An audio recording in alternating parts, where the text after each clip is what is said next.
جمعہ مبارک تو آل مسلم ثواب کی نیت سے لائک اور شیئر ضرور کریں۔ جمعہ کے دن کی فضیلت۔ بسم اللہ الرحمن الرحیم۔ السلام علیکم ورحمۃ اللہ وبرکاتہ۔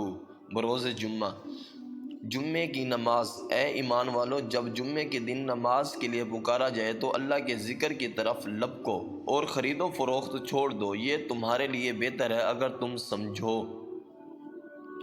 جمعے کی سنتیں۔ نمبر 1 سورۃ کاف کی تلاوت۔ نمبر 2 غسل کرنا۔ نمبر 3 خوشبو کا استعمال۔ نمبر 4 صاف کپڑوں کا اہتمام۔ نمبر 5 کثرت سے درود پڑھنا۔ نمبر 6 مسواک کرنا۔ نمبر 7 تیل لگانا۔ نمبر 8 خاموشی سے خطبہ سننا۔ نمبر 9 دعا کا خصوصی اہتمام۔ سورۃ کہف۔ رسول کریم صلی اللہ علیہ وآلہ وسلم نے ارشاد فرمایا کہ جس شخص نے جمعے کے دن سورۃ کہف پڑھی، اس کے لیے 2 جمعوں کے درمیان نور روشن ہو جاتا ہے۔